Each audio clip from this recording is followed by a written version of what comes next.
CNBC.com political finance reporter Brian Schwartz joins us this morning to talk about this. What a crazy 24 hours you must have had, Brian. You want to put some of these numbers from the likes of like ActBlue into some perspective?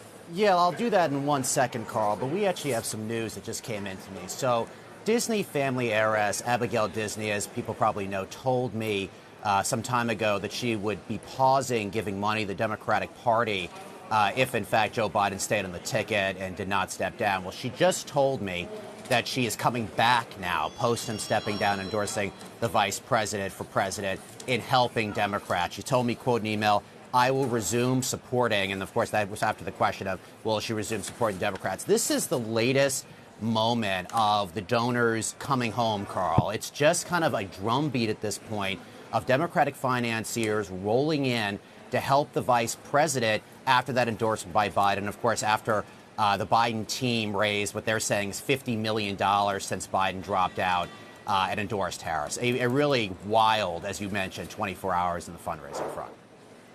Who are some of the big donors that we're watching from here, Brian? Well, I think we have to keep an eye on Reid Hoffman. I mean, what we had heard last night is that he is planning to give even more than he did when Biden was at the top of the ticket for Harris, in support of Harris. He's given north of $10 million to Biden's supportive PACs, and we're hearing it's going to be much, much more for Harris and whoever she's going to pick for the running mate. That's somebody to keep an eye on. Another one we should keep an eye on is Ron Conway. We have not heard from him yet. There were some questions as to what he was planning to do if Biden stayed on the ticket. But now that he's gone, he's been close to the president for a while. There are some question marks as to how he's going to help Kamala Harris, if at all. Where are we, Brian, on how I mean, obviously money is always important, but how critical that this money machine is on both sides for winning an election? It's critical, and I'll tell you why for the short term for the vice president.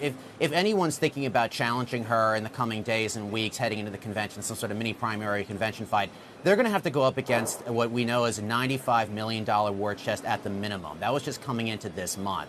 So, that is notable because the vice president now controls a campaign, a political apparatus that can launch ads at a rapid clip, that can really push back on anyone trying to challenge her, even within the Democratic Party. And if she wins the nomination, she's going to be armed with so much money, not just within her campaign, within the DNC and elsewhere, that she is going to be formidable. And the money is coming in at a really fast rate over the last 24 hours. We had heard from people telling us that who used to raise money for the vice president in 2020, they had received over 200 phone calls, emails, and texts since that endorsement by Biden, trying to help, trying to raise money, host events, and give.